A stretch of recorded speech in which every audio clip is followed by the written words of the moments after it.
Sige na, lakad ka na. Yan, pupunta ulit kami sa bukid. Di mo ka... Kaalis lang din naman ng mga yun eh. Nagpa-kwan niya si mother kung gusto daw kumuha. Nagpa-canvas. Ayan si sister ko at yung aming baby girl. Kami ay mangunguha ng katura.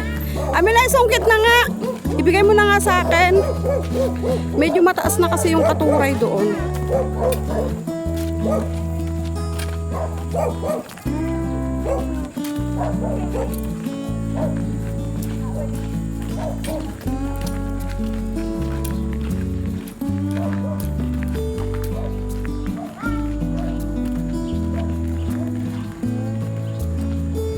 Ito yung parda. Sis Lori, ito yung parda, oh. Ganito yung parda. Bulaklak ng parda. And ganito yung bunga. Ganito yung bunga ng parda, oh. Sis Lori. O sige, ako na. O sige, mauna ka na doon. Mauna ka na doon. Hindi ka ano ng mga aso. Ang dami dito. And hindi ito sa amin, ha. Sa kapitbahay yan. Pero pag dumadaan kami, nakikiharvest kami. Kasi ang dami-dami niyang bunga, oh. Kita nyo doon, oh, hindi na niya yung nakukuhanan, oh, kasi mataas. Mamaya pagdating ko, kukunin ko yan, pagdaan ko pala. Oh, diba? Ang dami niyang bunga, oh. Ang ganda ng bulaklak niya. And madalas, doon ako kumukuha sa part na yun. Nakikiharvest ako. Oh, itong baby girl ko naman. Takot sa aso. Sige lang, di naman nakawala yung mga yan. Siktanggol lang yan. Nauna na si Mama Tik, oh. Sige, hindi ka aanuhin ng mga dog na yan nakatali. Kung gaganyan-ganyan ka, lalo ka nilang tatahulan.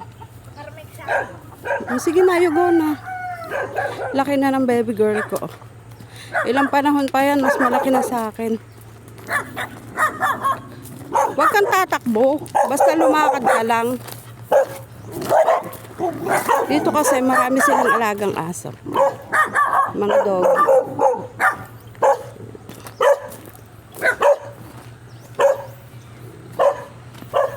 Balik uli kami, kukuha kaming katuday. Pinapakuha ni Balae. Kita ko na naman yung patola. Dadaanan namin yan mamaya, patola. Kasi lumalaki lang. Saan ka pa dadaan, anak? Saan ka dadaan? Lalo ka lang mahihirapan dyan pagka dyan ka dumaan. Bahala ka na nga. Yan, kami ay kukuha ng katuray.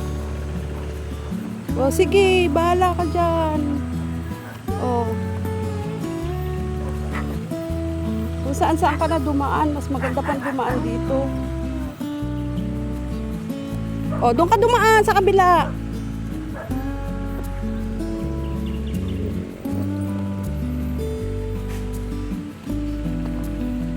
Dito kami mangunguha ng bulaklak ng katuray.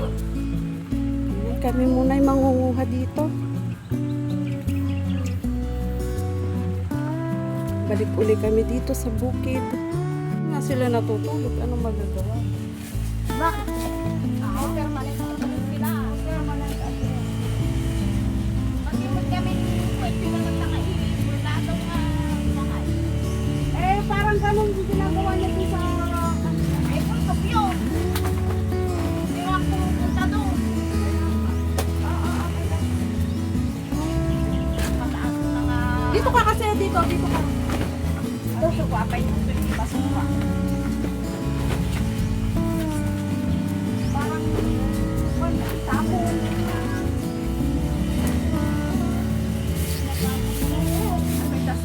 Ano to?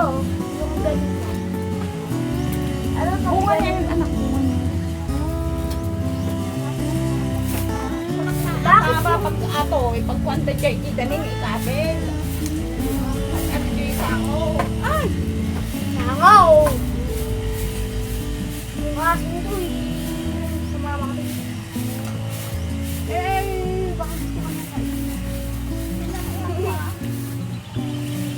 Totoo? Ma? Dito matutulog sila.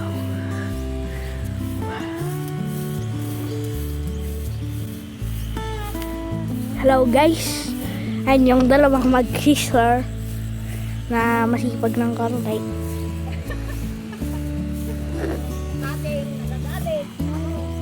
Nagagalit. Hindi ko rin alam kung bakit. Kalat daw yung bukid, kaya nagagalit. Tapos si Mama naman, nanunungkit siya ng bulaklak. Pero hindi naman yung bungay sinusungkit niya. Bulaklak lang yung sinusungkit niya. Hindi naman yung kwan, yung bunga. Bulaklak din naman yung kinakain.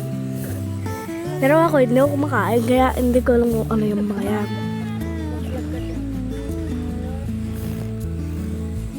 Tapos yan, so yung yan yung Eiffel Tower na hindi ko mapuntahan. Tapos naririnig yun, yung may tractor. Tapos ayan, yung mga, ang tawag dito ba? Sibuyas. Mga sibuyas nila. Siya, pinapaikot niya para masungkit. Huwag masyado magalaw yung kamay mo. Pati yung sinusungkit niya. Ayan. Pati isa nga. Ang mag-himay doon. Magalaw masyado yung kamay mo. Pag ikaw ang nagbibideo. Nakuhanan na yan, yung isa.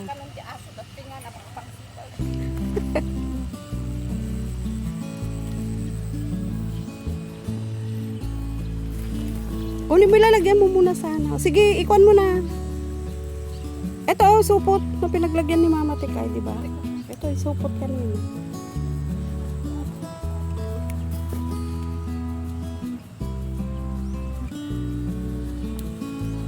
Oh, enough na. Enough na yung nakuha natin. Marami na. Masyado na kasi matataas, kaya kailangan ganyan na kung kumuha. Oh, careful ka dyan, careful ka. Magulo lang dito sa kanilang kubo, kaya nagagalit si sister ko. Hindi man lang daw sila marunong magsilap dito sa kanilang kubo. Kung saan-saan nga naman kasi nakatapon yung mga kalat. Nakikikuan lang kasi sila doon. Marami kasing kalat dito sa kubo, kaya nagagalit si sister ko. Okay na ba yan? May I see. Marami na. Oo, okay na yan. Hindi yan okay kasi may langgam. May langgam. Itapon natin to at baka pati tayo madamay sa galit. Tapon natin tong mga nagpitasan natin dito. At baka tayo madamay sa galit ni Madam. Paano sila makakatulog dito? Wala namang wifi. Meron! Saka walang electric fan. Diyos mio anak, ang lamig-lamig dito. Hindi na kailangan ng electric fan. Yan.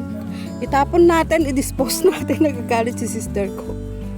Kasi napakakalat dito sa kanilang kubo. Sister ko, ayun, nagagalit siya na yung naglilinis dito. Dahil yung asawa naman ng aking daddy, yung aming uncle daddy namin. Parang hindi naman siya marunong magsinop. Uy, ang daming kalat kung saan-saan. Ewan ko ba?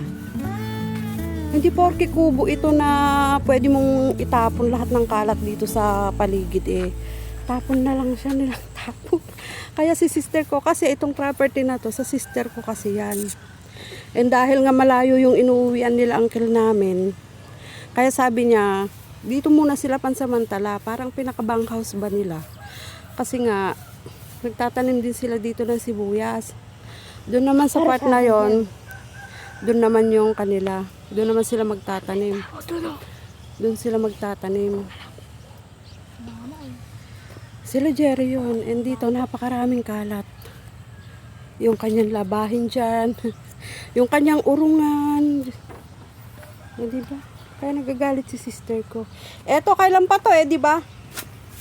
Kailan pa itong kwan na to? Hindi man lang kasi itapon. Kita naman ninyo. Kaya nagagalit si sister ko. Yung paligid dito puro tapon. Hindi porke open space tong paligid tapon ka na lang ng tapon ng kung ano-ano sa paligid. Ayan, kami ay uuwi na. Let's go na, Garod. Ayan, kami ay uuwi na ng aking baby girl. Nakarating na kasi ako sa amin kanina. Kaya nga lang, sabi nung mami niyan, kumuha daw kami ng katuray. O, asan na si Auntie Arlen? Ay, Japet, pera nga ng kutsilyo mo. At hihingi nga kami ng dito, patola. O, sige. Ayun yung aking pinsan. Hindi nga, pairam ng kampet. Kampet. Kasi umiiyak na yung patola nyo dito sa bakod. Bakit hindi nyo inuulam? Ang mahal ng gulay. Ayan, may I borrow. Ah? Hindi ako mahilig. Ay, hindi ka kumakain yan. Hindi naman kumakain naman ako, pero hindi ako mahilig. Ay, ganun. Oh. Ay, bigyan mo ako, bebe ka. Baka parang kasi siya mabango. Oo, ito yung klase kasi ng patola na mabango.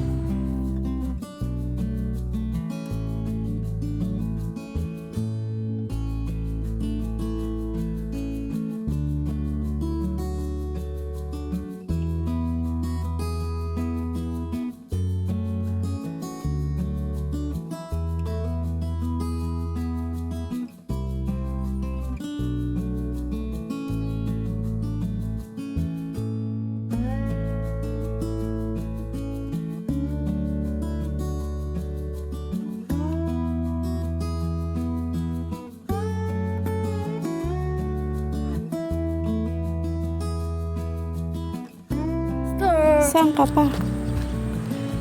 Nakakuha na kami ng patola. O, ilagay mo. And sa susunod, ito naman papaya, pero wag kayong maingay. Sa susunod yan naman, kukunin natin. O, let's go na.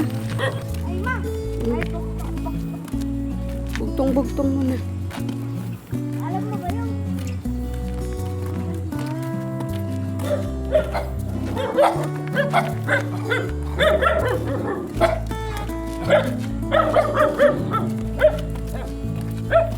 Ne? Bebe? Eh sige, mamaya hapon na. Naiwan naman natin yung sungkit na natin. Di bali? Kunin ko na lang mamaya hapon pagka sinundo ko si dito. Kulit-kulit na asa kayo. Baka tayo dito. Sa tanim ng kapitbahay. Masarap to ihalog sa pakbit. Naiwan naman namin yung sungkit namin doon sa bukid. Yung sanang nasa taas ang kukunin namin, kaya lang andun naman na siya sa bukid. Naiwan namin. Raiza.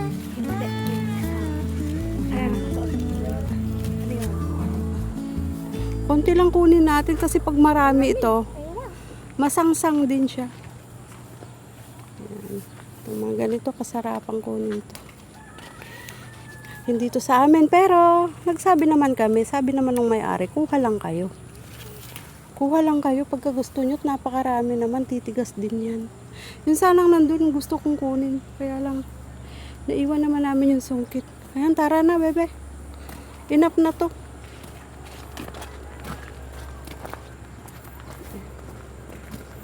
Konti lang. Let's go home.